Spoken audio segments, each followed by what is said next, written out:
వీడియోని స్వయంగా పోలీస్ శాఖ రిక్వెస్ట్ మేరకు చేస్తున్నాను. ఈ క్షణం నువ్వు పోలీస్ అనుకుని పనిచేయి. ఈ వీడియోని షేర్ చేసి నీ సామాజిక బాధ్యతను చూపించు. ఇగో వీని పేరే బొక్కరాజు. అమలాపురం నారాయణపేట దగ్గరలో ఉంటాడు. ఈ ముండాగొడుకు చేసే పని ఏంటంటే మనుషుల దగ్గర డబ్బు బంగారం దొంగలించి వాళ్ళను చంపడం, తాళాలు వేసి ఉన్న ఇంట్లో దొంగతనాలు చేయడం. ఇలా దొంగతనంలో ఏక్ నంబర్ ఉన్నాడు. వీడు చేసిన కథలకు పోలీసు వాళ్ళు వీని ముట్టి బొక్కలేగొట్టి జైలు వేసిరు. నిన్న అనగా జూలై 29 నాడు జైలు నుండి బయటికి వచ్చిండు. కుక్క తోక వంకర అన్నట్టు వచ్చిందడువే నిన్న మధ్యాహ్నం పాలకొల్లులో ఒంటరిగా ఉన్న ఓ 75 సంవత్సరాల వృద్ధురాలను వీనికి సావురాను లైంగిక దాడి చేసి ఆమె దగ్గర ఉన్న బంగారం డబ్బు దొంగలించి పక్కకున్న రాడుతోటి నెత్తి మీద జరిసిపోయిందంట. ఆ ముసలామెనేమో ఆస్పత్రిలా కోమాలున్నది. ఆడి కాపలేడు. అమలాపురంలో ఓ ఇంటిని దొంగలించిండంట.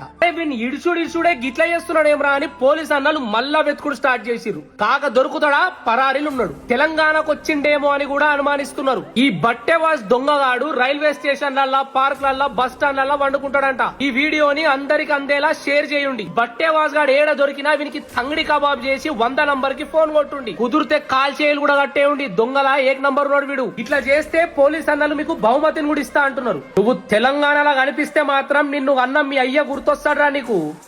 ఏం బతుకుతున్నావురా బట్టెవాస్.